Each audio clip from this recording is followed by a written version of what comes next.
श्रीमान् वेंकटनाथार्यः कवितार्किः केसरी वेदांताचार्यवर्यो मे सन्निधत्तां सदा हृदि रामानुजदयापात्रं ज्ञानवैराग्यभूषणं श्रीमद्वेंकटनाथार्यं वन्दे वेदान्तदेशिकं लक्ष्मीनाथसमारम्भां नादयामुनमध्यमाम् अस्मत् आचार्यपर्यन्तां वन्दे गुरुपरम्परां यो नित्यमच्युतपदाम्बुजयुग्मरुक्मव्यामोदहस्तति तृणानि मेने अस्मद्गुरोर्भगवतोऽस्य दयैकसिन्धोः रामानुजस्य चरणौ शरणं प्रपद्ये।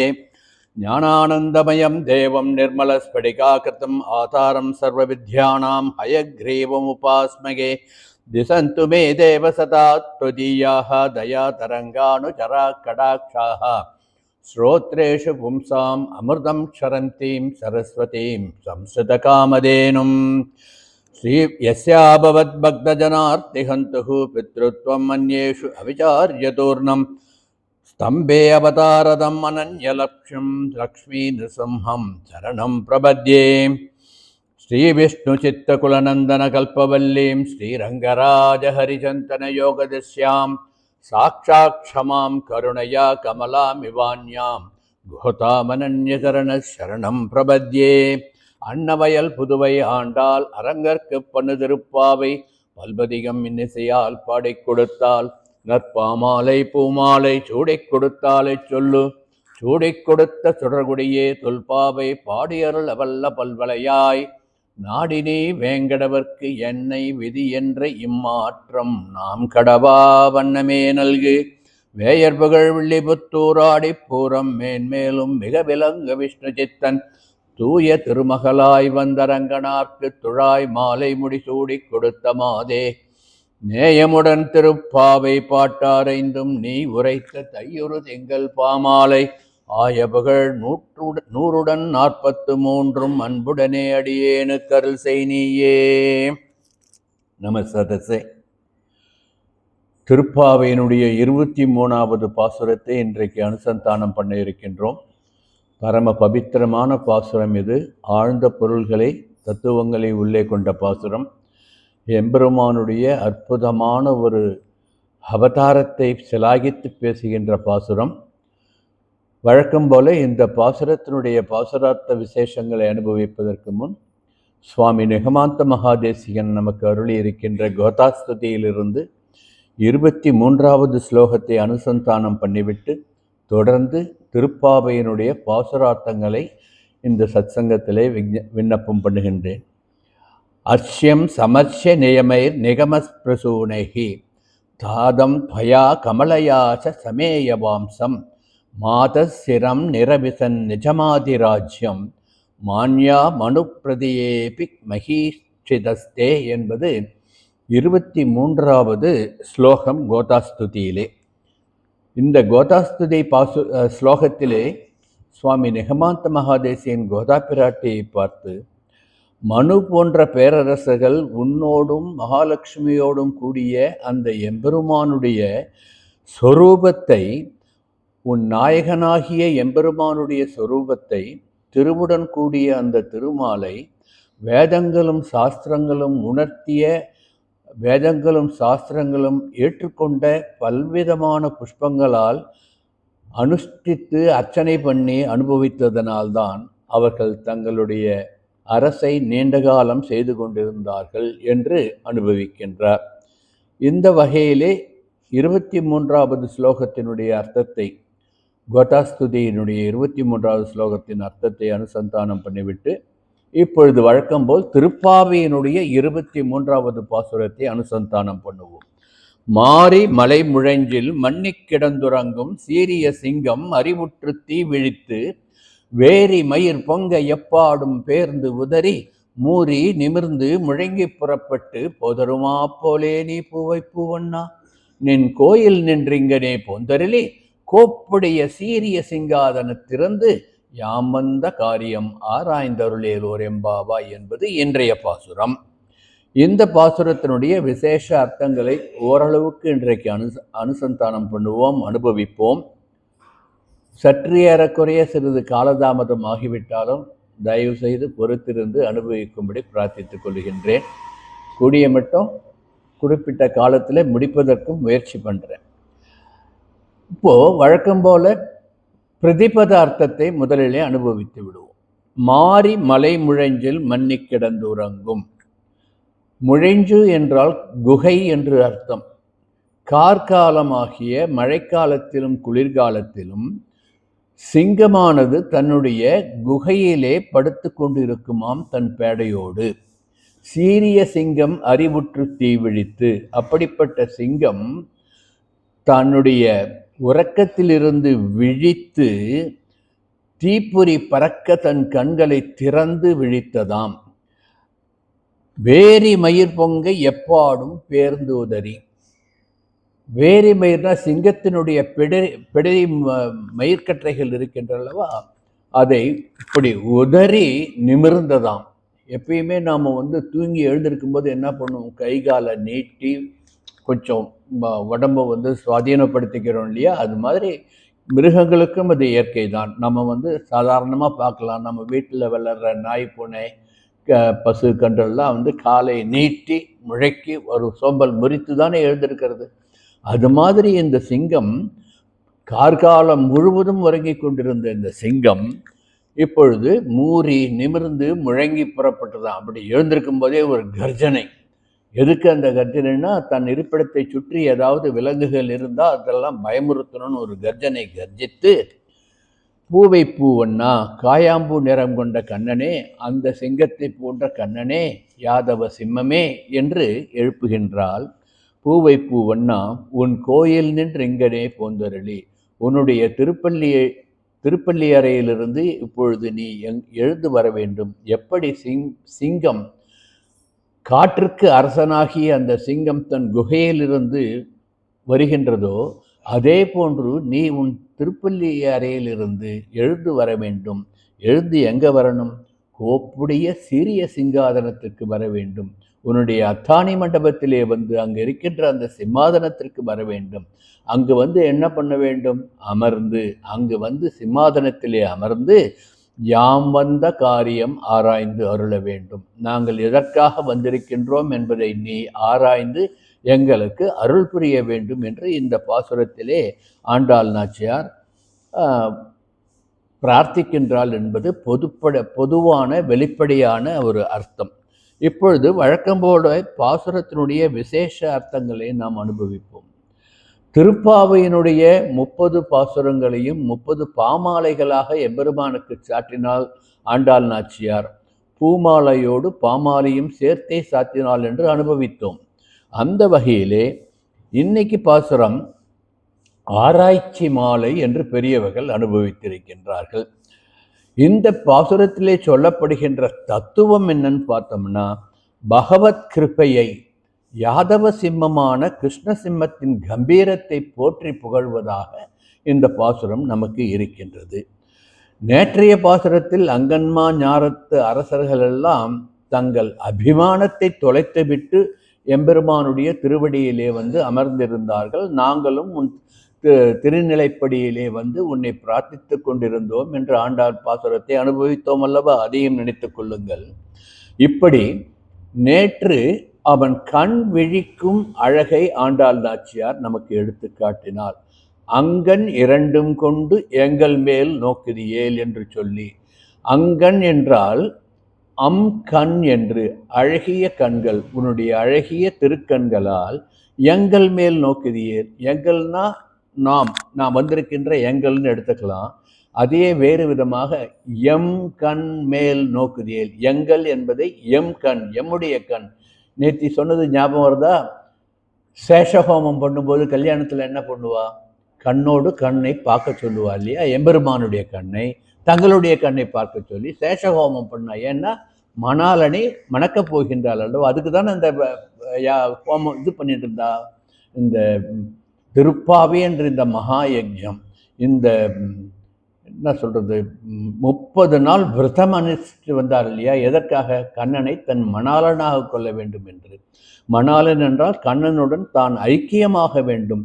தான் என்று சொல்லி, கோபியர்கள் என்று தன் தோழியர்களை சொல்லி, ஜீவாத்மாக்களாகிய நாம் அனைவரும் எம்பெருமானோடு ஐக்கியமாக வேண்டும் என்ற நிலையை உணர்த்துவதற்காக அங்கன் இரண்டும் கொண்டு எங்கள் மேல் நோக்கியது ஏல் என்று சொல்லி நேற்று கண்ணழகை ரசித்தால் இன்று என்ன பண்றா? அந்த மாய கண்ணன் கண் விழித்து நடந்து வருகின்ற அந்த நடையழகை அனுபவிக்க வேண்டும் என்று இந்த பாசுரத்திலே நீ எப்படி நடக்க வேண்டும்? சீரிய சிங்கம் எப்படி நடந்து வருகின்றதோ அந்த சிம்ம நடை. ஸ்ரீரங்கத்தில் பார்த்தோம்னா நம்பெருமாளுக்கு கஜநடை சிம்ம நடைன்ட்டு எப்படிலாம் அனுபவிக்கிறா? நடை அழகு. ஸ்ரீரங்கத்துக்கு நடை அழகு. அப்புறம் சொல்கிறேன், அப்புறம் கொடை அழகு எங்கே? காஞ்சிபுரத்துக்கு கொடை அழகு. வடை அழகு எங்கே? வடை அழகு திருமலையில் அழகு. இப்படி சொல்லிட்டே முடி அழகு எங்கே? நான் சொல்கிறது திருமுடி, திருநாராயணபுரம். இந்த முடியில் திருமுடி கிரீடம் வைரத்திருமுடி உற்சவம் நடக்கிறது இல்லையா? அப்படி நடை அழகு, கொடை அழகு, வடை அழகு, முடி அழகு என்று அனுபவிப்பார்கள் நம் பெரியவர்கள் சேத்திரங்களுடைய அனுபவங்களை. அது இருக்கட்டும், நீங்கள் ஆரம்பித்ததுனால இதை இப்போ நடுவில் வந்து சொல்லிட்டேன். இது ஒரு விதமான அனுபவம். இப்படி மாயக்கண்ணன் நடந்து வருகின்ற அந்த நடையழகை அனுபவிக்க வேண்டும் என்று இந்த பாசுரத்திலே ஆண்டாள் நாச்சியார் செங்க நடை நடந்து, யாரோ பாட்டெல்லாம் பாடுறா, அதெல்லாம் நினச்சிக்கோங்க. செங்க நடை நடந்துன்னு இந்த பாட்டெல்லாம் வருது இல்லையா? அது மாதிரி ஒரு கம்பீரமாக வரணும்ன்ட்டு ஆண்டாள் நாச்சியார் பிரார்த்தனை பண்ணுகின்றாள்.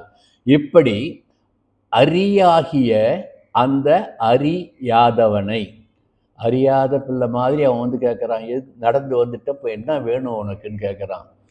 இங்கெல்லாம் எனக்கு சொல்லக்கூடாது. இது எந்த இடம்? உன்னுடைய பள்ளி அறை. படுக்கையில் இருக்கும் பொழுதோ பள்ளி அறையிலையோ ஒரு வார்த்தை சொன்னால் அது ஏற்புடையது கிடையாது. எங்கே வந்து சொல்லணும்? சபா மண்டபத்துக்கு வா. சபா மண்டபத்தில் வந்து உன் சிம்மாதனத்தில் அமரு. இதப்போ நம்மளுடைய யதார்த்தமாக இப்போ நினச்சி பாருங்க. ஒரு மேடையில் பேசுகிறாள்லே அரசியல் தலைவர்கள், அதெல்லாம் பள்ளியறை பேச்சு போல அள்ளி விடுவா வாக்குறுதிகளை. பள்ளியறை பேச்சு.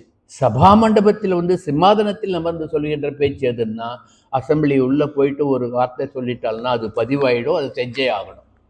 அது போன்று யதார்த்தத்தில் நாம் அனுபவிக்கிறோம் இல்லையா? அது மாதிரி பள்ளியறை பேச்சு எனக்கு வேண்டாம். நீ பள்ளியறை வாசலில் நின்று நீ என்ன வேணாலும் மாயமாயமாக சொல்லுவே, எங்களுக்கு தெரியும். நாங்கள் உன் மாயத்தை அறிந்த பிள்ளைகள். நீ அறியாதவன், நாங்கள் அறிந்த பிள்ளைகள். ஆகையினால் சபா மண்டபத்துக்கு வா, அங்கே வந்து உன் சிம்மாதனத்திலே அமரு. அது சீரிய சிங்காதனம். அந்த சிம்மாதனத்தில் இருந்து நீ சொல்லுகின்ற வார்த்தையை நிச்சயம் நீ செய்து முடிப்பாய் என்பது திண்ணம். ஆகவே நீ அந்த இடத்துக்கு வான்ட்டு ஆண்டாள் கேட்பதாக இந்த பாசுரத்தை அனுபவிக்க வேண்டும். சீரிய சிங்கமாக விழித்திருந்து மூறி நிமிர்ந்து முழங்கி புறப்பட்டு உன் அத்தாணி மண்டபமாகிய அந்த திருமாமணி மண்டபத்திற்கு வந்து உன் சிம்மாதனமாகிய நீதி வழங்குகின்ற அரசனாக அங்கு அமர்ந்து யாம் வந்த காரியம் என்ன என்பதை நீயே ஆராய்ந்து எங்களுக்கு எது தகுமோ, எங்களுக்கு எது வேண்டுமோ, நாங்கள் என்ன நினைத்து உன்னிடம் வந்திருக்கின்றோமோ அவற்றையெல்லாம் எங்களுக்கு அனுகிரகிக்க வேண்டும் என்று இந்த பாசுரத்திலே கேட்பதாக ஆண்டாள் நாச்சியாருடைய பாசுரத்தினுடைய ஒரு விளக்கமாக நாம் அனுபவிக்கலாம். வழக்கம் போல கொஞ்சம் எண்களை வைத்து விளையாடுவோம். நேற்றைய பாசுரம் எத்தனாவது பாசுரம்? 22வது பாசுரம். 22வது பாசுரத்தில் என்ன சொன்னா? ஆன்ம தத்துவங்கள் 26ல் 22வது தத்துவமாகிய அகங்காரம் அழிய வேண்டும் என்று அனுபவிச்சோம் இல்லையா? இன்னைக்கு பாசுரம் 23வது பாசுரம். 2யும் 3யும் கூட்டினா 5. 5 அஸ்வினி பரணி கிருத்திகை நட்சத்திரங்களை என்னங்கோ? 5வது நட்சத்திரம் எது? மிருக சீருஷம். சீருஷம் என்றால் பெருமை. மிருகங்களுக்கு பெருமை வாய்ந்தது, தலைமை வாய்ந்தது எது? சிங்கம். ஆகையினால இந்த மாரி மலை விழைஞ்சில் மண்ணை கிடந்துறங்கும் சீரிய சிங்கம் என்று 5வது நட்சத்திரத்தில் சொல்லப்படுகின்ற அந்த சிங்கத்தை, சீரிய சிங்கத்தை இந்த பாசுரத்தில் சொல்லுகின்றாள் என்று அனுபவிக்கலாம். உடனே நீங்கள் வந்து இது தப்பாக அர்த்தம் பண்ணிக்கூடாது. நான் நட்சத்திரத்தை சொன்னேனே தவிர அது அவருடைய அவதாரம் பண்ண நட்சத்திரம்னு சொல்லலை. அந்த நட்சத்திரம் மிருக சீரிஷம் என்பது மிருகங்களில் சீரிஷமாகிய மிருகங்களின் தலைவனாகிய சிம்மத்தை குறிக்கும் என்று தான் சொன்னேனே தவிர. ஆகையினால் 23வது பாசுரத்தில் அந்த சிம்மத்தை ஒரு அடையாளமாக வைத்துக்கொண்டு நமக்கு இந்த பாசுரத்தை கொடுத்திருக்கின்றாள் என்று நாம் அனுபவிக்க வேண்டும். இது ஒரு விதமான அனுபவம். இன்னொரு விதமான இந்த பாசுரத்தில் சொல்லப்படுகின்ற அவதாரத்தினுடைய பெருமையை நாம் அனுபவிக்க வேண்டும். இந்த பாசுரத்திலே எந்த அவதாரத்தை ஆண்டாள் நாச்சியார் போற்றி பாடுகின்றாள்? நிருசிம்மாவதாரத்தை போற்றி பாடுகின்றாள். முதல்ல ராமாவதாரம் நடந்தது இல்லையா? ராமாவதாரம் நடந்து அவதாரம் பண்ணி 39வது வருஷத்துல தான் ராவண வதம் நடந்தது. 39 வருஷம் கழிச்சு தான் பட்டாபிஷேகமே நடந்தது ராமாவதாரத்தில். அவ்வளோ நீண்ட காலம். ஆனால் இந்த நிருசிம்மாவதாரத்தில் என்ன நடந்தது? அவதாரம் பண்ணின அடுத்த க்ஷணமே வதம் நடந்து விட்டது. அடுத்த க்ஷணமே காருண்யமும் கிடைத்து விட்டது பிரகலாதனுக்கு. ஆக நாளை என்பது நிருசிம்மனுக்கு கிடையாது. நினைத்த மாத்திரத்திலேயே அவனை நாடி நாடி நரசிங்கா என்று அவன் தாளிலே விழுந்து விட்டோம் என்றால் உடனே பலன் கொடுக்கக்கூடிய எம்பெருமான் நிருசிம்மன் என்பதை இந்த பாசுரத்திலே நமக்கு எடுத்துக்காட்டுகின்றாள் என்று நாம் அனுபவிக்க வேண்டும். இப்படி ஒரு அவதாரிகை போன்று இந்த பாசுரத்தினுடைய ஏற்றத்தை ஓரளவுக்கு மனசிலே தயார்படுத்தி கொண்டு இப்பொழுது பாசுரத்தினுடைய சுவாபதேசம் என்ற உள்ளுரை பொருள், மறைப்பொருள் என்ன என்பதை அனுபவிப்போம். மாறி மலை முழஞ்சில் மன்னி கிடந்துறங்கும் என்று பாசுரத்தை தொடங்குகின்றாள். மாறி என்றால் என்ன? மழைக்காலம் என்று அர்த்தமாகின்றது. மழைக்காலம்னா சாதாரணமாக பருவங்களில் 2 மாதம் தானே மழைக்காலம் சொல்லுவோம். ஆனால் இங்கே என்ன பண்ணுறா? மார்கழி மாதத்தில் தான் நோன்பு நோக்கின்றாள். அப்போது ஆவணி, புரட்டாசி, ஐப்பசி, கார்த்திகை. ஆவணி புரட்டாசியில் மழைக்காலம், ஐப்பசி கார்த்திகை குளிர்காலம். அந்த மழைக்காலமும் குளிர்காலமும் சிங்கம் எப்படி இருக்கும்? வெளியிலேயே வராது, குகைக்குள்ளேயே தான் இருக்கும். மார்கழி மாதம் இளம் பனிக்காலம், முன்பனிக்காலம் என்பதனால் ரொம்ப வெப்பமும் இருக்காது, ரொம்ப குளிரும் இருக்காது என்ற அந்த தகுந்த காலத்திலே சிங்கம் இயற்கையாக துயில் எழுந்து தன் வேட்டைக்கு கிளம்பும் என்பது இயற்கை நியதி. அதை இங்கு எடுத்து காட்டுகின்றாள், பாசுரத்திலே பதிவு பண்ணி இருக்கின்றாள். ஆகவே ஆவணி முதல் கார்த்திகை மாதம் வரையில் உள்ள 4 மாதங்களை உறங்குகின்ற காலமாக, சிங்கங்கள் உறங்குகின்ற காலமாக சொல்லுகின்றாள் ஆண்டாள் நாச்சியார் இந்த பாசுரத்திலே. நம் ஆச்சாரிய சிங்கங்கள் என்ன பண்றா? ஆவணி மாதம் முதல் கார்த்திகை மாதம் வரை 4 மாதம் வெளியில சஞ்சாரம் கிடையாது. சாதுர்மாசி சங்கல்பம், 4 மாதம் சங்கல்பம். அந்த 4 மாதம் சங்கல்பம் இப்போ காலப்போக்கில் 4 பட்சம் ஆயிடுது. இன்னும் கொஞ்ச நாள் போச்சுன்னா 4 வாரம் ஆக்குவா, அப்புறம் 4 நாள் ஆக்குவோல தெரியாது. அது எம்பெருமானுக்கு தான் வெளிச்சம். ஆனால் சாஸ்திரம் சொன்னது 4 மாதங்கள் சஞ்சாரத்தை நிறுத்திவிட்டு ஓரிடத்திலேயே இருந்து சாதுர்மாசி சங்கல்பம் பண்ணி காலட்சேபம் பண்ணி பக்தர்களுக்கு நல் விஷயங்களை சொல்ல வேண்டும் என்பது சாஸ்திரம் சொல்லுகின்றது. இது வராக புராணத்திலே சாதுர்மாசிய விதானம் என்ற அந்த கிரந்தத்திலே சாதுர்மாசியம் எப்படி அனுஷ்டிக்க வேண்டும் இந்த ஆச்சாரிய புருஷர்கள் என்று சொல்லப்பட்டிருக்கின்றது.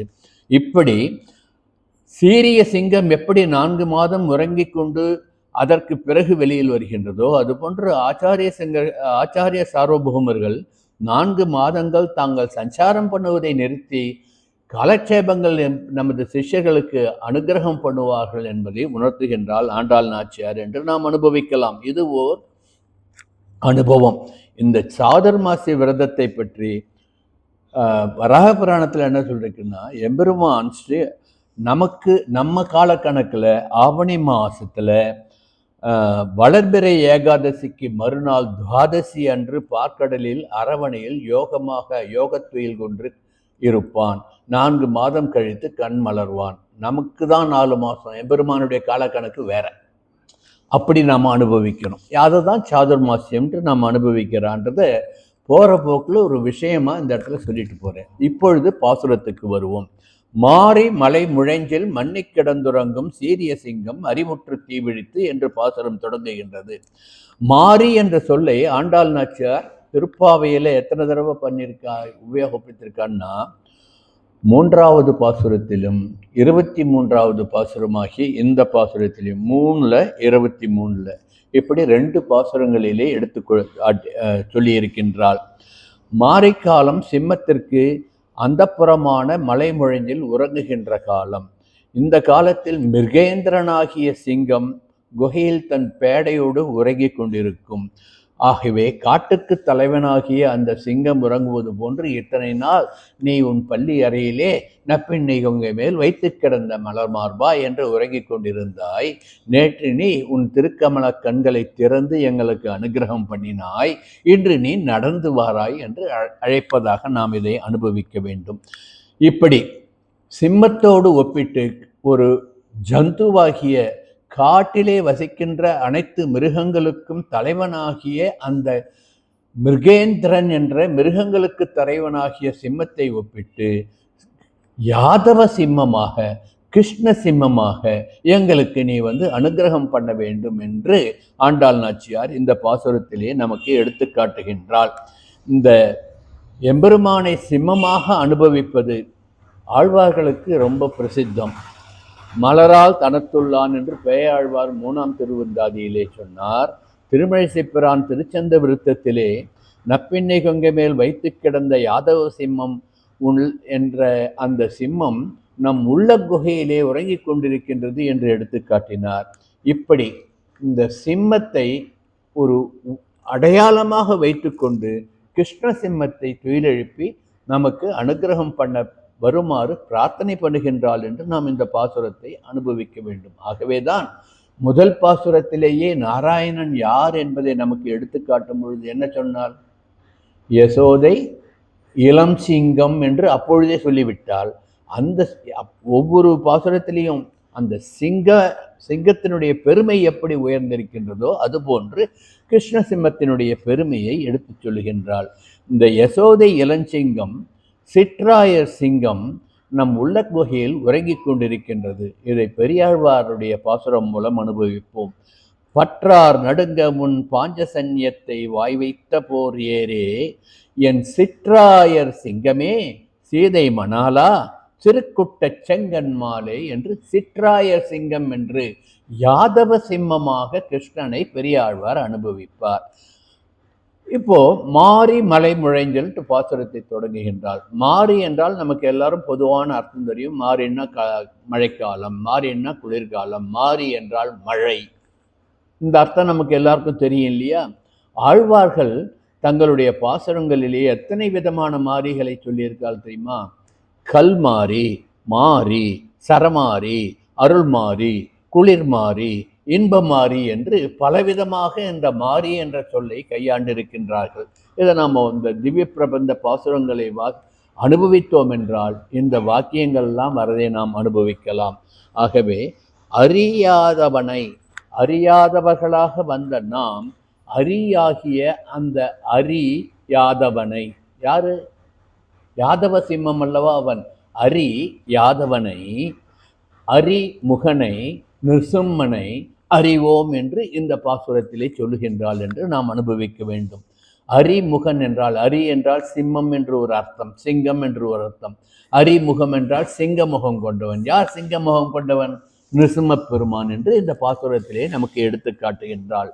மாரி மலை முழைஞ்சில் மண்ணி கிடந்துறங்கும் சீரிய சிங்கம் அறிவுற்று தீவிழித்து மண்ணி கிடந்து என்று சொல்லுகின்றாள். மண்ணி கிடந்ததுன்னா நிலை கொண்டு என்று அர்த்தம், நிலையாக ஒரு இடத்தில் இருத்தல் என்று அர்த்தம்.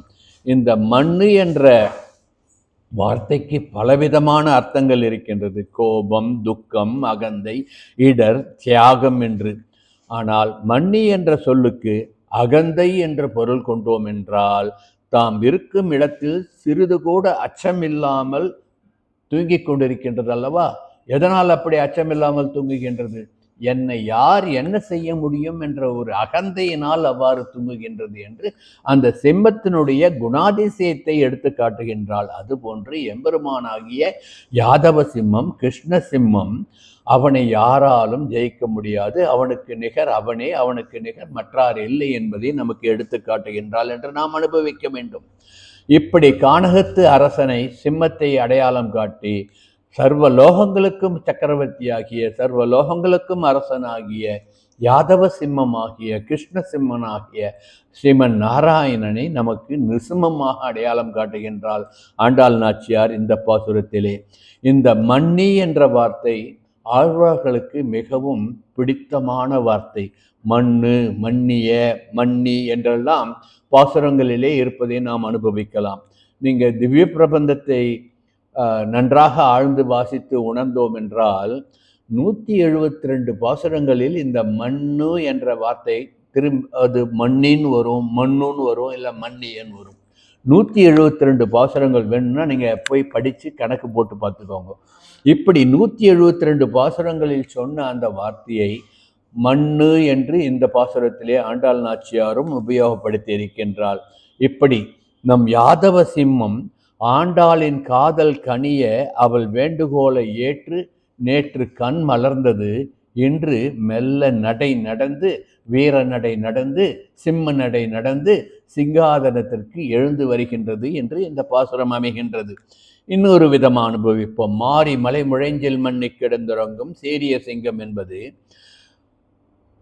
ஆண்டாள் நாச்சியார் கிருஷ்ணனை சிம்மத்தோடு ஒப்பிட்டு ஏறார்ந்த கண்ணி யசோதை இளஞ்சிங்கம் என்று கீழ்ப்பாசுரத்தில் முதல் பாசுரத்திலேயே அவன் சிம்மம் என்பதை எடுத்துக்காட்டி, யாருக்கு சிம்மம்?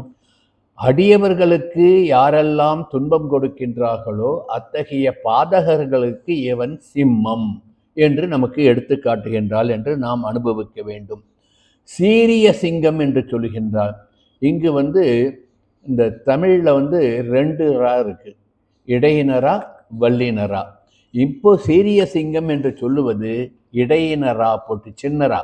அப்படின்னா சீரியனா சீர்மை, பெருமை என்று அர்த்தம் கொண்டால் மிகவும் பெருமை வாழ்ந்த, மிகவும் புகழுடைய, மிகவும் சீர்மையான அந்த சிங்கம் என்று அர்த்தம் கொள்ள வேண்டும். இதைத்தான் இந்த சீர்மை என்ற வார்த்தையை ஆழ்வார்கள் 42 பாசுரங்களில் திவ்ய பிரபந்தத்திலே உபயோகப்படுத்தி இருப்பார்கள். கணக்கிட்டு பார்த்து கொள்ளுங்கள். இன்னொரு விதமாக அனுபவிக்கலாம்.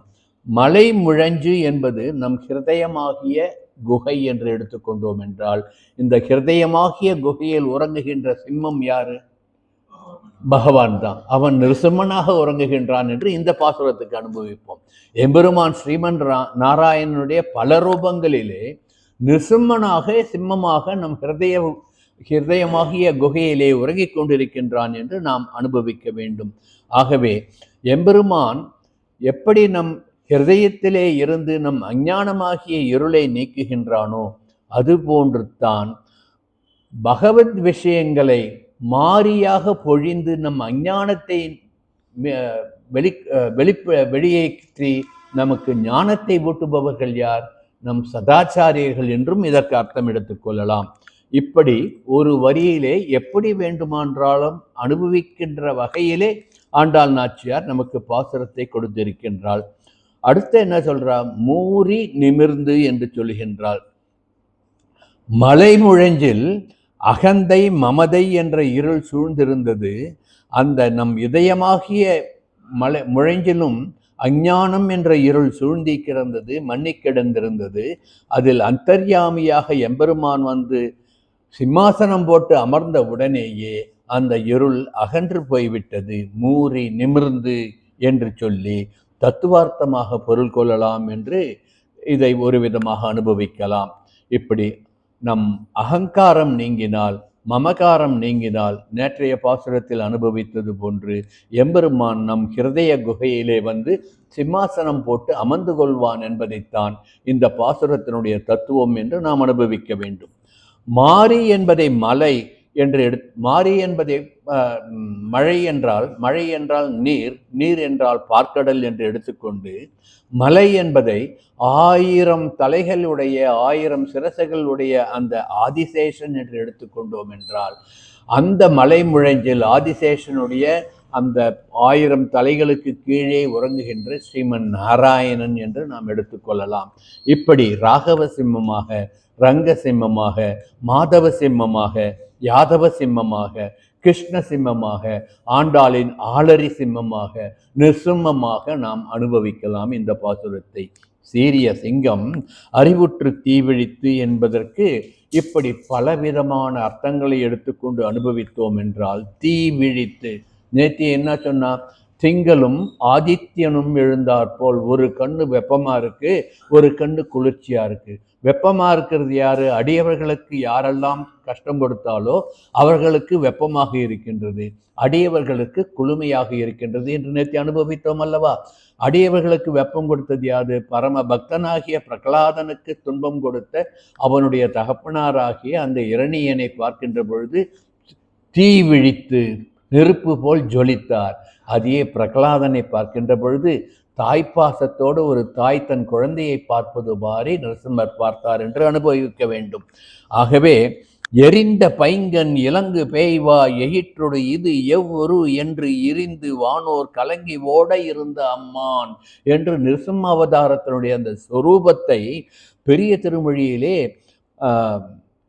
திருமங்கையாழ்வார் அனுபவித்ததை இங்கு ஒப்பு நோக்கலாம். இப்படி அழகியான் தானே அரியுருவம் தானே என்று நான்முகன் திருமுந்தாதியில் சொல்லி, இவையா பிளவாய் திறந்து எரி கான்ற இவையா எரிவட்ட கண்கள் இவையா எரிபங்கி காட்டும் இவையோர் பெருமான் அரிபங்கி காட்டும் அழகு என்று இன்னொரு பாசுரத்திலே நான்முகன் திருவந்தாதியிலே திருமழிசைப்பிரானுடைய அனுபவத்தை நாம் அனுபவிக்க வேண்டும். அது திருமழிசைப்பிரானுடைய அனுபவம் இன்னொரு விதமாக மாறி மலை முழஞ்சில் மன்னி கிடந்துறங்கும் சீரிய சிங்கம் அறிவுற்று தீ விழித்து என்ற இந்த தீவிழியை நமக்கு எடுத்து காட்டுகின்றது என்று அனுபவிக்க வேண்டும். இதைத்தான் சீரிய சிங்கம் அறிவுற்று தீ விழித்து என்று சொன்னால் பகவான் என்ன சொன்னார் பகவத்கீதையிலே? பரித்ராணாய சாதூனாம் விநாசாய ச துஷ்கிருதாம் தர்ம சம்ஸ்தாபனார்த்தாய சம்பவாமி யுகே யுகே என்று சொன்னார் அல்லவா? கம்சன் சிசுபாலன் போன்ற கொடியவர்களை மாய்த்து சாதுக்களை காப்பதற்காக யுகந்தோறும் வருகின்ற கொடியவர்களை அழித்து நல்லவர்களை காப்பாற்றுவதற்காக தர்மத்தை ரட்சணம் பண்ணுவதற்காக நான் யுகந்தோறும் அவதரிப்பேன் என்று பகவான் சொன்னான் அல்லவா? அதை இங்கு நாம் நம்முடைய தாபத்துயர் நீங்குகின்ற வகையிலே கிருஷ்ணனாக வந்து நமக்கு அருள் புரிகின்றான் என்று அனுபவிக்க வேண்டும். இப்படி நேற்று செங்கன் சிறுச்சிறிதே எம்மேல் விழியாவோ என்று கண் திறந்து பார்த்தான். இன்று சர்வகந்தகா சன்று சர்வகந்தம் என்றால் எம்பெருமானுடைய திருமேனி சுகந்தம், அவனுடைய திருமேனி கந்தம், அவனுடைய திருக்குழக்கற்றை கந்தம் என்று அனுபவித்தோம் என்றால் எம்பெருமானுடைய அத்தனை அவயங்களும் கந்தம் வாசனை தான் என்று அனுபவித்து அதைத்தான் இங்கே பிடரி முடியை அப்படியே வந்து சிலிர்த்து கொண்டு சீரிய சிங்கமாக இந்த சிம்மம் எழுந்தது என்று அடையாளம் காட்டி சொல்லுகின்றாள் ஆண்டாள் என்று அனுபவிக்க வேண்டும். இப்படி நிருசிம்ம பெருமானுடைய அவதாரத்தை நாம் மனதிலே கொண்டு எம்பெருமானுடைய சீர்மையை வர்ணிக்க, எம்பெருமானுடைய பெருமையை நமக்கு எடுத்துக்காட்ட சீரிய சிங்கம் என்று நிருசிம்மனை நமக்கு அடையாளம் காட்டுகின்றாள் என்று அனுபவிக்க வேண்டும். ஆகவேதான் நிருசிம்ம பெருமானுடைய காயத்ரியை மனசிலே இப்போது தியானம் பண்ணி கொள்ளுவோம். உக்ரம் வீரம் மகாவிஷ்ணும் ஜுவலந்தம் சர்வதோமுகம் நிருசிம்ஹம் பீஷணம் பத்ரம் மித்யம் மிருத்யம் நமாமியகம் என்பது போல பெரியாழ்வார் நிருசிம்மாவதாரத்தை எப்படி சொன்னார், எப்படி பல்லாண்டு பாடினார் நிருசிம்மாவதாரத்துக்கு? அந்தியம் போதில் அரியுருவாகி அரியை அழித்தவனை பந்தனை தீர பல்லாண்டு பல்லாயிரத்தாண்டு என்று பாடுதுமே என்று சொன்னார் அல்லவா பெரியாழ்வார். அப்படி பல்லாண்டு பாடப்பட்ட நிருசிம்ம அவதாரத்தை ஆண்டாள் நாச்சியார் இந்த பாசுரத்திலே நமக்கு எடுத்து காட்டுகின்றாள் என்று அனுபவிக்க வேண்டும். அதே போன்று ஆண்டாள் பெரிய திருமொழியிலே திருமங்கையாழ்வார் கூடா இரணியனை கூறுகிறாள் மார்விடந்த ஓடா அடலரியை உம்பரா கோமானை தோடார் நருந்துழாய் மார்வனை ஆர்வத்தால் பாடாதார் பாட்டென்றும் பாட்டல்ல கேட்டோமே என்று அனுபவித்தார் அல்லவா? அப்போ நரசிம்மனுடைய பிரபாவத்தை பாடாமல் சொல்லப்படுகின்ற எந்த வார்த்தையும் எந்த பாடலும் பாடலே கிடையாது என்று திருமங்கையாழ்வார் அனுபவித்தார் அல்லவா? அப்படிப்பட்ட நரசிம்மனை இந்த பாசுரத்திலே நமக்கு எடுத்து காட்டுகின்றாள் என்று அனுபவிக்க வேண்டும். நரசிம்மனுடைய ரூபம் கீழே பார்த்தோம் இல்லையா? அழகனே என்றார் ஆழ்வார். அழகன் யாருன்னா நரசிம்மன் தானா. அதனால்தான் ஆண்டாள் நாச்சியார் வரணமாயிரம் பாசுரம் பண்ணும் பொழுது எம்பெருமானை அடைய வேண்டும் என்று கணாக்கணும் பொழுது யாரை நினைத்து கணாக்கண்டாள்? அரிய நரசிம்மனை நினைத்துதான் கணாக்கண்டான். அரி என் கைமேல் கை வைத்து பொறிமுகம் தட்ட கணாக்கண்டேன் தோழினான் என்று சொன்னால் அறிமுகம். நரசிம்மன் என் கைமேல் கை வைத்து பொறிமுகம் தட்ட கணாக்கண்டால் அல்லவா. ஆகவே அழகன் யார் என்றால் நரசிம்மன் தான் அழகன் என்று ஆண்டாள் நாச்சியார் நமக்கு உணர்த்துகின்றார். நரசிம்மன் தான் அழகன் என்பதை, நரசிம்மன் தான் அற்புதமான சுரூபம் உடையவன் என்று ஸ்ரீமத் பாகவதம் நமக்கு எடுத்து காட்டுகின்றது. சத்தியம் விதாதும் நிஜபிருத்ய பாஷிதம் வியாப்தித சபூதேஷு அகிலேஷு சாத்மனஹா அச்ருதயாம் அற்புத ரூபம் உத்வகன்னு ஸ்தம்பே சபாயம் ந மிருகம் ந மானுஷம் என்று சொல்லுகின்றது. அவன் மிருகமும் இல்லை, அவன் மனுஷனும் இல்லை, நரசிங்கம். அவனுடைய ரூபம் எப்படி இருந்தது? அற்புத ரூபம் என்று ஸ்ரீமத் பாகவதம் சப்தம ஸ்கந்தத்திலே அத்தியாயம் 8 ஸ்லோகம் 18 நமக்கு எடுத்து காட்டுகின்றது. இப்படி பக்தனுடைய வாக்கை மெய்ப்பிக்க வேண்டும். இரணியன் எங்க கேட்டான்? நாராயணன் நாராயணன் என்று சொல்லுகின்றாலேயே, அந்த நாராயணன் எங்கே இருக்கின்றான்? இங்கு இருக்கின்றானா அங்கு இருக்கின்றானா என்று பலவாறு கேள்வி கேட்டான் அல்லவா. ஏன் அவ்வாறு கேள்வி கேட்டான்? அவன் பெற்ற வரம் அப்படி. எனக்கு காலையிலும் மரணம் வரக்கூடாது, இரவிலும் மரணம் வரக்கூடாது, மனிதராலும் மரணம் வரக்கூடாது, மிருகங்களாலும் மரணம் வரக்கூடாது, எம்பெருமானுடைய பலவிதமான ஆயுதங்களால் எனக்கு மரணம் வரக்கூடாது என்றெல்லாம் ரொம்ப புத்திசாலித்தனமா வரம் கேட்பதாக நினைத்து வரம் வாங்கி வைத்திருந்தான். ஆகவே நீ சொல்லுகின்ற அந்த நாராயணன் எங்கு இருக்கின்றான்? இந்த தூணில் இருக்கின்றானா அந்த தூணில் இருக்கின்றானான்னு கேட்கும் பொழுது, இந்த தூணில் மட்டும் உன் நரசிம்மன் உன்னுடைய நாராயணன் வரவில்லை என்றால் உன்னை பெற்ற தந்தையாகிய நானே உன்னை கிழித்து உண்டு விடுவேன், சாப்பிட்டு விடுவேன், உன் ரத்தத்தை குடித்து விடுவேன் என்று சீறினான் அந்த இரணியன். தன்னுடைய பக்தன் பிரகலாதனுக்கு துன்பம் வர விடுவானா எம்பெருமான்? ஆகவே என்ன பண்ணான்னா, இவன் எந்த தூணை தட்டுவானோ தெரியலேன்ட்டு லோகத்தில் இருந்த அத்தனை தூணிலையும் போய் ஆவிர்பவித்து விட்டானாம். இரண்ய கர்ப்பமாக உள்ளே இருந்தானாம். அவன் எந்த தூணை தட்டினாலும் அந்த தூண்லேருந்து நான் வெளில வரேன்ட்டு சங்கல்பம் பண்ணிட்டு எம்பெருமான் இருந்தார் என்று அனுபவிப்பார்கள். இதை சுவாமி தேசிகன் எப்படி அனுபவிக்கிறார்? பிரத்யாதிஷ்ட புராதன பிரகரண கிராம க்ஷணம் வாணிஜைஹி அவ்யாத்ரீனி ஜகந்த குண்ட மகிமா வைகுண்ட கண்டீரவம் யத் பிராதுர்பவதாத त्वदय्य जठारयत् यात्रच्छिखा वेदसां याकाचित् सगसा மகாசுரகிருஹ ஸ்துனாபிதா மஹ்யபூது என்று தசாவதார ஸ்தோத்திரத்திலே நிருசிம்மாவதாரத்தை பற்றி போற்றி சொல்கின்றார் சுவாமி தேசிகன்.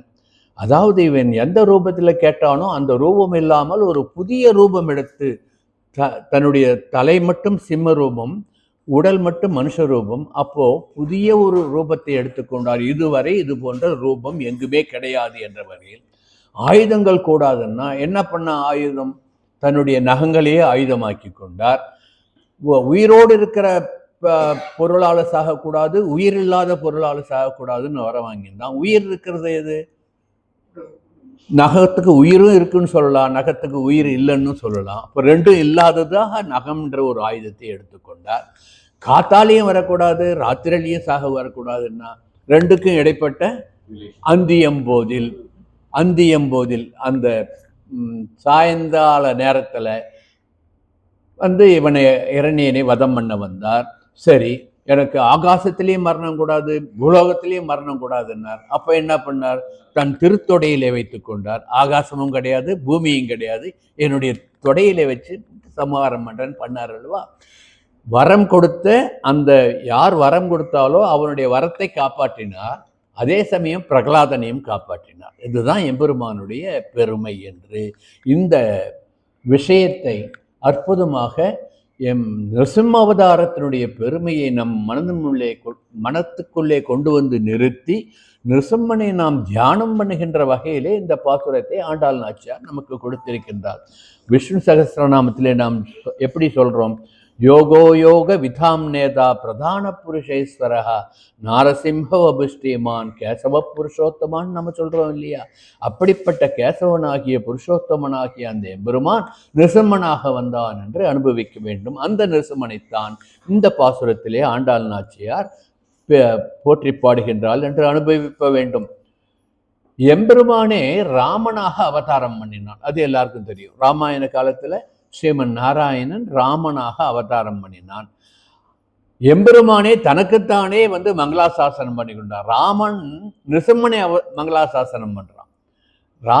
அது எதில் இருக்குன்னா ஹரிவம்சத்தில் இருக்கு. ராமன் நிருசிம்மனை எப்படி பூஜனை பண்ணான்றத கோவிந்தா கேசவா ஜனார்தனா வாசுதேவா விஸ்வேசா விஸ்வா மசூதனா விஸ்வரூபா ஸ்ரீ பத்மநாபா புருஷோத்தமா புஷ்கராட்சா நாராயணாச்சுதா ஸ்ரீ நிருசிம்ஹா நமோ நமோஸ்தே என்று இந்த ஹரிவம்சத்திலே ஒரு ஸ்லோகம். ராமபிரான் நிருசிம்மனையே பூஜனை பண்ணார், பூஜித்தார், அவனுக்கு அர்ச்சனை பண்ணார் என்று வருகின்றது. ஆகவே எம்பெருமானே தன்னை உகந்த கொண்ட ஒரு திருவுருவம் எது என்றால், எம்பெருமான் யாருங்க? ஸ்ரீராமன். ஸ்ரீராமனே உகந்து சேவித்த ஒரு உருவம் எது என்றால் அது நிருசிம்ம உருவம் என்று. ஆகையினால்தான் அற்புதமான ரூபம் என்று ஸ்ரீமத் பாகவதம் சொல்லியது.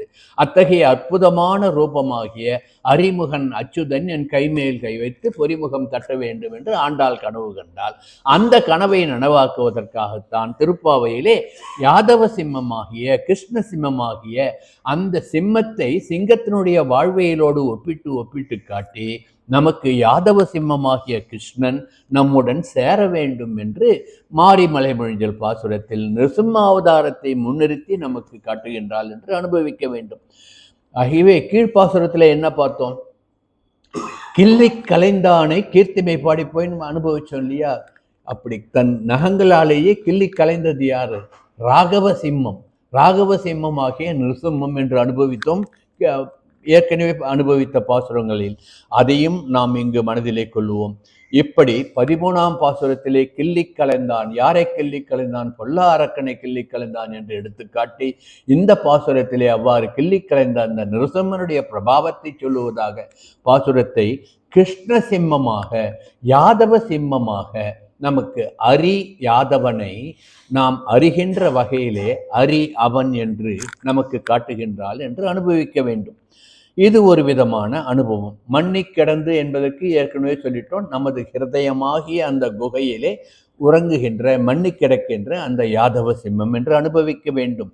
திசை திறந்து அண்டம் கீர சிரித்தது அந்த சிங்கச்சீயம் என்று அனுபவிப்பார் கம்பநாட்டாழ்வார்.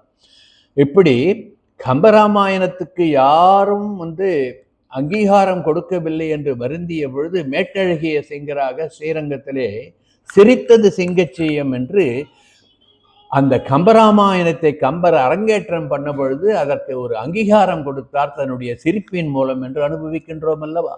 ஆகவே நிருசிம்மாவதாரம்தான் சன மாத்திரத்திலேயே நினைத்த மாத்திரத்திலேயே உள்ளம் உருகி அவனை வேண்டினால் அந்த நிமிடம் கூட கிடையாது, அந்த க்ஷணமே அருள் புரிந்து விடுவான் என்பதை உணர்த்துவதற்காக இந்த 23வது பாசுரத்தில் 23:2-3:5 5வது நட்சத்திரம் மிருகசீரிஷம் மிருகங்களில் சீரிஷமான சிம்மம், அந்த சிம்மத்தை ஒப்பிட்டு இந்த நிருசிம்மத்தை நமக்கு அடையாளம் காட்டுகின்றாள் என்று நாம் அனுபவிக்க வேண்டும். ஆகவேதான் பெரியாழ்வார் என்ன சொன்னார்? நம்பனை நரசிங்கனை என்று பாடினார். யாரை நாம் நம்ப வேண்டும்? நரசிங்கனை நம்ப வேண்டும். நம்பனை நரசிங்கனை நம்பு என்று பெரியாழ்வார் நமக்கு எடுத்து காட்டினார். இப்படி நம்பனை நரசிங்கனை நவின்று ஏத்துவார்கள் கண்டக்கால் எம்பிரான் தன் சின்னங்கள் இவர் என்று என் ஆசை திருவனே என்று சொன்னார்.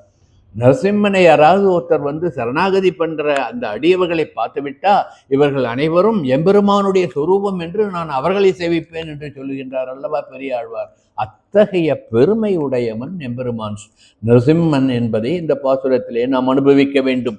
இப்படி எம்பெருமான் நிருசிம்மனை தன்னுடைய தகப்பனார் பெரியாழ்வார் எப்படி நம்பனை நரசிம்மனை என்று அனுபவித்தாரோ அதை இங்கு மாரிமலை முழஞ்சல் பாசுரத்தில் சீரிய சிங்கமாக ஆண்டாள் நாச்சியார் யாதவ சிம்மமாக கிருஷ்ண சிம்மமாக அனுபவிக்கின்றாள் என்று நாம் அனுபவிக்கலாம். அடியவர் வாக்கை மெய்ப்பித்தான் ஆலரி. யார் அடியவர் இங்க? பிரகலாதனுடைய வாக்கை மெய்ப்பித்தான். எப்படி மெய்ப்பித்தான்? அலந்திட்ட தூணை அவன் தட்ட அங்கே அறிவுரிவாய் தோன்றினான் அல்லவா? ஆகவே தன்னுடைய பக்தன் சொன்ன வாக்கை நிரூபித்து காட்டினான். ஆகவேதான் அறிமுகன் அச்சுதன் கைமேல் கை வைத்து பொறிமுகம் தட்ட கணா கண்டால் அத்தகைய நிருசிம்மன் எனக்கு மணாளனாக வர வேண்டும் என்று தான் யாருக்காக நோன்பிருந்தால் கிருஷ்ணனுக்காக யாதவ சிம்மம் சொல்றாயினால்தான் யாதவ சிம்மத்தை நிருசிம்மனாக அனுபவிக்கின்றாள், கிருஷ்ணனை நிருசிம்மனாக அனுபவிக்கின்றாள், கிருஷ்ணனை நிருசிம்ம ரூபத்திலே அனுபவிக்கின்றாள் என்று இந்த பாசுரத்தை நாம் அனுபவிக்க வேண்டும். ஆகவேதான் நிருசிம்மர் யார்? அழகிய சிங்கர், அழகான சிங்கர். அழகிய சிங்கர்னு உடனே ஒரு விஞ்ஞாபனம் பண்றேன். பிரகிருதம் சுவாமி ஜிஆர் அழகிய சிங்கர் நாளைக்கு வியாழக்கிழமை மத்தியானம் 3 மணிக்கு நம்ம திருக்கோயிலுக்கு மங்களாசாசனம் பண்ண வரார். எல்லாரும் வந்திருந்து அவருடைய அருளாசியை பெற்றுக்கணும்ட்டு பிரார்த்திக்கிறேன். இப்பொழுது அழகிய சிங்கருக்கு வருவோம். நான் சொன்னது நம்ம ஜிஆர் அழகிய சிங்கர் இங்க வரத்துக்கு, இந்த பாசுரத்தில் சொல்லுவது அழகிய சிங்கராகிய நிருசிம்மனை பற்றியது என்று நாம் அனுபவிப்போம். இப்பொழுது இப்படிப்பட்ட அற்புதமான சொரூபமுடைய அந்த நரசிம்மனை ஆடி ஆடி அகம் கரைந்து இசை பாடி பாடி கண்ணீர் மல்கி எங்கும் நாடி நாடி நரசிங்கா என்று வாடினோம் என்றால் அடுத்த க்ஷணம் நமக்கு அவன் அருள் புரிவான் என்பது சத்தியம் சத்தியம் சத்தியம் என்று நாம் அனுபவிக்க வேண்டும். ஆகவே நரசிம்மனுடைய சொரூபத்தை பார்த்து இவன் உக்கிரமானவன் என்று நினைக்காதீர்கள். அவன் யாருக்கு உக்கிரமானவன்? வக்கிர புத்தி கொண்டவர்களுக்கு அவன் உக்கிரமானவன். ஆனால் நம்மை போன்ற அடியவர்களுக்கு அன்பே உருவான ஒரு சொரூபத்தை உடையவன், கருணை மழை பொழியக்கூடியவன் என்று நாம் அனுபவிக்க வேண்டும். ஆகவே சீரிய சிங்கம் அறிவுற்று தீவிழித்து பெரியரி கிடையாது சின்னரி. சீர்மை மிகுந்த சிங்கப்பிரான் தீவிழித்து யாரை பார்த்து தீவிழித்தான்? கொடியவர்களை பார்த்து தீவிழித்தான், அடியவர்களை பார்த்து கண் மலர்ந்தான், குளிர்ச்சியான பார்வையை கொடுக்கின்றான் என்று அனுபவிக்க வேண்டும். இதைத்தான் காமாசி காஷ்டகம் என்ற ஒரு கிரந்தத்திலே சுவாமி நிகமாந்த மகாதேசிகன் எம்பெருமானுடைய சொரூபத்தை, நிருசிம்மாவதாரத்தினுடைய சொரூபத்தை அற்புதமாக அனுபவித்திருப்பார். சட்டா படல பீஷணே சரப சாட்ட சாகோத்சபடே ஸ்புரத்கிருதி பரஸ்படத் பிருகுடி கேசி வக்ரே கிருதே கிருபா கபட கேசித்ர தடுஜ டிம்ப தத்த ஸ்தனா சரோஜ சத்ருசா திருசா யதிபிஷஜ்யதே வியஜதே என்று சொல்லுவார். இந்த முதல் 3 வரியிலே கடமுட என்று அந்த எம்பெருமானுடைய அந்த தோற்றத்தினுடைய பொலிவை, சீர்மையை, சீரிய சிங்கமாக இங்க இடத்துல பெரியரி போட்டு அனுபவிங்க. சீறுகின்ற சிங்கம், சீர்மை மிகுந்த சிங்கம் என்னும் பொழுது சின்னரி, சீறுகின்ற சிங்கம் என்ற பொழுது பெரியரி போட்டு அனுபவித்தோம் என்றால் நமது சதாச்சாரியன் அந்த சீறுகின்ற சிங்கத்தை அடியவர்களுக்கு யாரெல்லாம் துன்பம் கொடுக்கின்றார்களோ அந்த கொடியவர்களை பார்த்து சீறுகின்ற சிம்மத்தை சொல்லுகின்ற பொழுது கரடுமுரடான வார்த்தைகளை உபயோகப்படுத்தி, அதே பிரகலாதனை பார்க்கின்ற பொழுது தாயுணர்வை உணர்த்துகின்ற வகையிலே ஒரு குழந்தை பாலூட்ட தன் குழந்தையை எப்படி பாசத்தோடு பார்ப்பாலோ அதுபோன்று குளிர பார்த்தார் என்று இந்த ஸ்லோகத்திலே சுவாமி நிகமாந்த மகாதேசிகன் அனுபவித்திருக்கின்றார். சட்டாபடல பீஷணே, பிடரி மயிர்கற்றைகளை பயங்கரமாக சிலித்து கொண்டவனாய் என்று சொல்கின்றார் சுவாமி தேசிகன். இதைத்தான் ஆண்டாள் நாச்சியார் என்ன சொன்னார்? வேரி மயிர் பொங்க என்று சொன்னால் இந்த பாசுரத்திலே சரபசாட்ட சாகோத்ஸ்படே என்று சொன்னார். அட்டகாசமான என்று சிரித்து கொண்டு அந்த தூணிலிருந்து வெளிவந்தார் என்று பார்க்கிறோம் இல்லையா நிருசிம்மாவதாரத்தை. அப்படி அட்டகாசமான சிரிப்புடன் வெளிவந்தார் நிருசிம்மன் என்று சுவாமி நிகமாந்த மகாதேசிகன் அனுபவிக்கின்றார். அதை ஆண்டாள் நாச்சியார் எப்படி அனுபவிக்கின்றாள்? வேரி மயிர் பொங்க எப்பாடும் பேர்ந்துதறி என்று அனுபவிக்கின்றாள் என்று நாம் அனுபவிக்க வேண்டும். ஸ்புரத்கிருதி பரிஸ்படத் என்று சொல்லுகின்றாள். தன்னுடைய புருவங்களை எல்லாம் நிறுத்து கொண்டு ஒரு கடுமையான பார்வையோடு வந்தார் என்று சுவாமி நிகமாந்த மகாதேசிகன் அனுபவித்தார். ஆண்டாள் நாச்சியார் மூறி நிமிர்ந்து முழங்கி புறப்பட்டு என்று சொல்லுகின்றாள் என்று அனுபவிக்கலாம். இப்படி இரண்யாட்சகனை பார்த்த பொழுது உக்ரமான பார்வையையும், அதே நேரத்திலே பக்தனான பிரகலாதனை பார்க்கின்ற பொழுது குளிர்ந்த நோக்கத்துடன் பார்த்தான் என்று அந்த குளிர்ந்த பார்வையோடு அந்த குழந்தையை அனுகிரகித்தான் என்பதை உணர்த்துவதற்காக சரோஜ சத்ருசா திருசா வியதிபிஷஜதே வயதே என்று மிகவும் மிருதுவான பதங்களை அமைத்து ஒரு தாய் தன் குழந்தையை பார்ப்பது போன்று எம்பெருமான் அந்த கோபத்திலும் கூட ஒரு கண்ணால் தன்னுடைய குழந்தையாகிய பிரகலாதனை, தன்னுடைய பக்தனாகிய பிரகலாதனை குளிர கடாட்சித்தான் என்று சுவாமி நிகமாந்த மகாதேசிகன் அருளி இருக்கின்ற அழகே அழகல்லவா, கவிதார்க்கிக சிம்மம் அல்லவா அவர். இப்படி நாம் அனுபவிப்போம். இப்படி தாமரை போன்ற அவனுடைய திருக்கண்களால் கடாட்சித்து எம்பெருமான் குழந்தை பிரகலாதனுக்கு அனுகிரகம் பண்ணது போன்று குழந்தைகளாகிய நாம், சேதனர்களாகிய நாம் எம்பெருமான் நிருசிம்மனை மனதிலே கொண்டு ஆடி ஆடி அகம் கரைந்து பாடினோம் என்றால், அவன் திருவடி பணிந்தோம் என்றால் நாடி நாடி வந்து நமக்கு அனுகிரகம் பண்ணுவான் என்பது சத்தியம் சத்தியம் புனசத்தியம் என்று மீண்டும் ஒரு முறை இங்கு விஞ்ஞாபனம் பண்ணுகின்றேன். இதையே தயாசதகம் என்ற ஒரு கிரந்தத்திலே நமது ஆச்சாரியன் சுவாமி நிகமாந்த மகாதேசிகன் நிருசிம்ம பெருமானுடைய காருண்யத்தை வர்ணித்தது போல ஆண்டாள் இந்த பாசுரத்திலே வர்ணித்திருக்கின்றாள் என்றும் நாம் அனுபவிக்கலாம். இந்த காமாசி காஷ்டகத்தினுடைய கடைசி அந்த ஸ்லோகத்தினுடைய கடைசி வரிகளிலேயே தயாசதகத்தில் வருகின்ற நிருசிம்மனை பற்றி சொல்லுகின்ற தயாதேவியினுடைய கருணையை சொல்லுகின்ற பொழுது அதே வரிகளை சுவாமி தேசிகன் உபயோகித்திருப்பார். அப்படிப்பட்ட கருணையே கொண்ட கண்களை உடையவனாக நிருசிம்மன் நமக்கு அனுகிரகம் பண்ணுகின்றான் என்பதை தயே விஷகிரி செதுர் தனுஜ டிம்ப ததஸ்தனா சரோஜ சத்ருசா திருசா சமுதி தாக்கிருதி திருசே என்று சுவாமி நிகமாந்த மகாதேசிகன் தயாசதகத்திலே அனுபவித்ததை அடியனுக்கு தெரிஞ்ச சின்ன தமிழ்ல ஒரு எளிய தமிழ்ல இப்பொழுது விஞ்ஞாபனம் பண்ணுகின்றேன். வெடிக்கும் சிரிப்பும் சிலிர்க்கும் முடியும் உருமும் சீற்றம் மிடுக்காய் நெறியும் புருவம் கருணை பொழியும் கண்கள் வடுவாம் அசுர குழந்தைக்கு அருள கனிவாய் நோக்கும் இடுக்கண் கலையும் அரியின் உருவில் தயை நீ உள்ளாய் என்று தயாதேவியை சுவாமி நிகமாந்த மகாதேசிகன் எப்படி பாராட்டி பேசினார் என்பதை இந்த தமிழ் செய்யுளிலே அடியன் சொல்லி வைத்திருக்கின்றேன். அந்த ஸ்லோகத்தினுடைய தமிழாக்கம் இது ஒரு பக்கம் இருக்கட்டும். இப்பொழுது நாம் பாசுரத்துக்கு வருவோம்.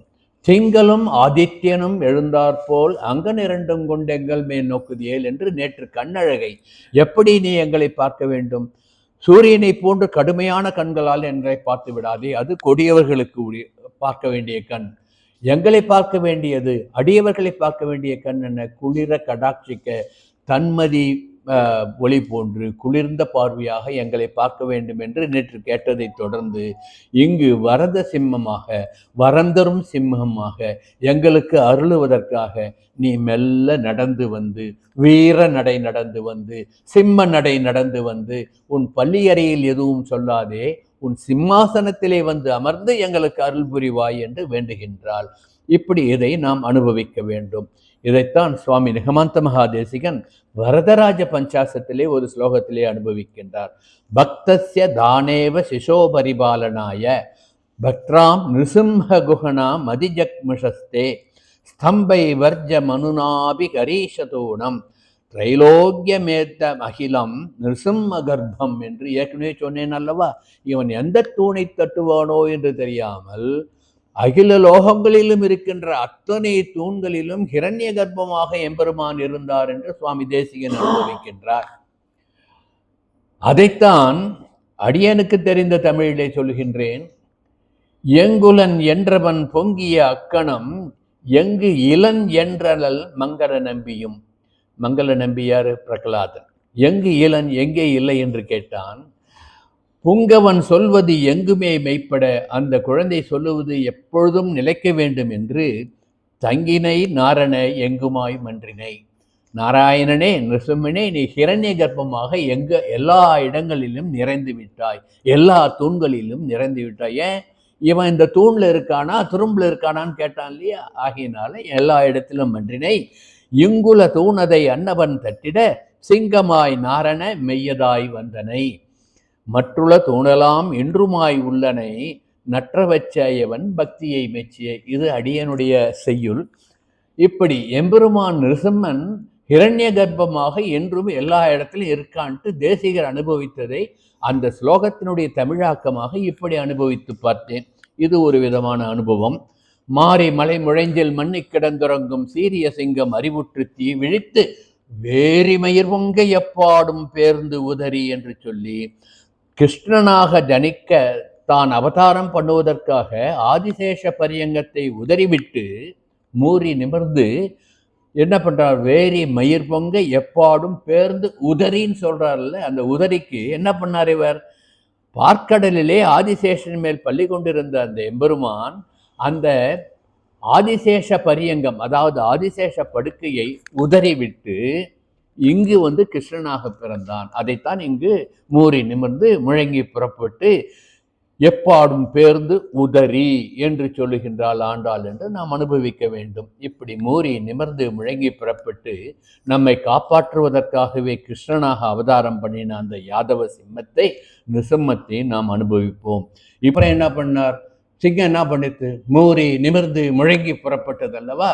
இவர் சகல சாஸ்திரங்களையும் வேதங்களையும் உபனிஷத்துக்களையும் ஆய்ந்து ஆய்ந்து விற்பனராக மாறி அந்த சாஸ்திரம் உணர்த்திய அந்த எம்பெருமானுடைய பிரபாவங்களை ஓங்கி ஒழிக்க செய்தார் தன்னுடைய ஸ்ரீசுக்திகள் மற்றும் பிரபந்தங்களின் மூலம். மூறி நிமிர்ந்து முழங்கினார், புறப்பட்டு போதருமா போலேனே பூவை பூவண்ணா. எப்படி முழங்கினார், ஒரு பக்கம் கோபமா முழங்கினார். யாரை பார்த்து, குத்ருஷ்டிகளை பார்த்து. மற்ற இந்த எம்பெருமானார் ராமானுஜர் நமக்கு அமைத்து கொடுத்த அந்த விசிஷ்டாத்வைதம் என்ற கோட்டையை தாக்க வந்த மத யானைகளை போன்ற பிதற்றுவாதம் பேசுகின்ற மற்றவர்களை தன் வாதத்தினால் வென்ற அந்த சுவாமி நிகமாந்த மகாதேசிகன் மூறி நிமிர்ந்து முழங்கி புறப்பட்டு போதர்மா போலே அங்கு எங்க இருந்தார், அவர் தூப்பில் அவதாரம் பண்ணினார். தூப்பிலிருந்து எங்கெங்க போனார், திவ்ய தேசங்களுக்கு போனார். திவ்ய தேசங்கள் முக்கியமா சொல்லணும்னா ஸ்ரீரங்கத்துக்கு போனார், திருவேந்திரபுரத்துக்கு வந்தார். மூறி நிமிர்ந்து முழங்கி புறப்பட்டு போதரைமா போலே நீ பூவை பூவண்ணா என்று பலவிதமான கிரந்தங்களும் சோத்திரங்களும் நமக்கு எடுத்து கொடுத்து வாதியரை வென்றார். அந்த பாசுரம் சொல்லுங்கண்ணா, வாதியரை வென்ற பாசுரம் சொல்லுங்கண்ணா. வாதியரை வென்றார் யாரு, ஓதிமறை ஆதிமறை ஆதிமறை ஓதிமகள் அயக்ரீவர் தம் அருளால் அன்புடனே தூப்புல் அவதரித்தே இங்கு வந்த வாதியரை வென்று வந்து வன் புவி மேல் எதிராசர் வாழ்வுறு நல் தரிசனத்தை வன்மையுடனே வளர்த்து நீதி நெறி தவறாமல் நிறுத்தியிடும் வேங்கடவா தேசமுடன் ஆழ்வார்கள் நிலைகளெல்லாம் உணர்ந்து சாதுசனம் வாழ என்று சாற்றிய நல் பிரபந்தசாரம் தன்னை உரைத்து வாழும் மனம் தந்தருள்வாய் என்றனுக்கே என்று ஆழ்வார்களுடைய பெருமைகளை பிரபந்தசாரம் என்று நமக்கு அருளி கொடுத்தார். அது மட்டுமா பண்ணார், வாதியரை வென்றார். எந்த வாதியரை வென்றார், நம் விசிஷ்டாத்வைதம் என்ற சித்தாந்தத்தை மாற்றுவதற்காக வந்த வாதியரை தன் திறமையினால் வென்றார். அதைத்தான் ஆண்டாள் நாச்சியார் என்ன சொன்னார், மூறி நிமிர்ந்து முழங்கி புறப்பட்டார் என்று சொன்னார். இப்போ அந்த வார்த்தை கூட நம்ம சுவாமி நிகமாந்த மகாதேசனை ஒப்பிட்டு பாருங்கள். அதோடு கடைசியா என்ன சொன்னா, சீரிய சிங்காதனத்திலிருந்து யாம் வந்த காரியம் ஆராய்ந்தருள் பிரார்த்திச்சா.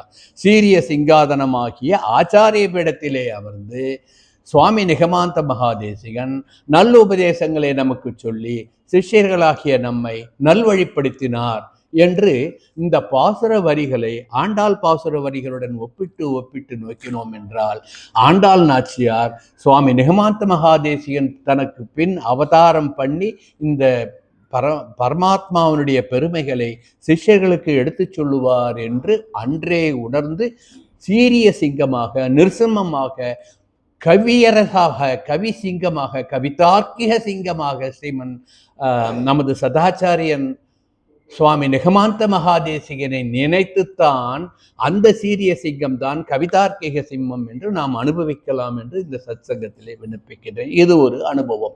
இப்படி 9 நிலைகளிலே எம்பெருமானுக்கு கட்டளையிட்டு நவநரசிம்மங்களாக அவரை நாம் அனுபவித்தோம் அல்லவா. அந்த நவநரசிம்மர் எப்படிப்பட்டவர்கள், மாதா நரசிம்மா நமக்கு தாயை போன்றவர்கள், பிதா நரசிம்மா நமக்கு தந்தையை போன்றவர், ராதா நரசிம்மா நமக்கு சகோதரனை போன்றவர், சகா நரசிம்மா நமக்கு சகா நண்பனை போன்றவர், வித்யா நரசிம்மா நாம் கற்ற வித்தியை போன்றவர், வித்யா நரசிம்ஹா திரவிணம் நரசிம்மா நமக்கு இருக்கின்ற செல்வங்கள் அனைத்தும் நரசிம்மன் தான். சுவாமி நரசிம்மா நமக்கு சுவாமி யார், நமக்கு எம்பெருமான் யார், நரசிம்மன் தான்.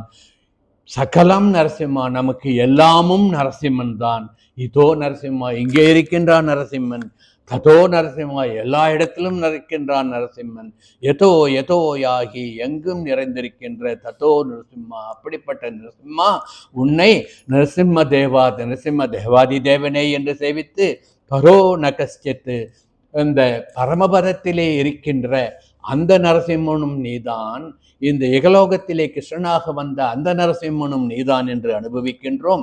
தஸ்மான் நிருசிம்மத் சரணம் பிரபத்தியே, அப்படிப்பட்ட நிருசிம்மனுடைய சரணாரவிந்தங்களிலே பணிவோம் என்று பிரார்த்தித்து ஆடி ஆடி அகம் கரைந்து நாடி நாடி நரசிங்கா என்று நாம் அவன் சரணங்களிலே சரணமடைந்தால் இப்பொழுதே தருகின்றேன் என்று அனைத்தையும் வாரி வாரி வழங்குவான் நரசிம்மன் என்று இந்த சத்சங்கத்திலே விண்ணப்பித்து இந்த பாசுர விசேஷத்தை இந்த அளவிலே பூர்த்தி பண்ணுகின்றேன். ஆண்டாள் திருவடிகளே சரணம். கவிதார்க்கிக சிம்மாய கல்யாண குணசாலினே ஸ்ரீமதே வெங்கடேசாய வேதாந்த குரவே நமஹ.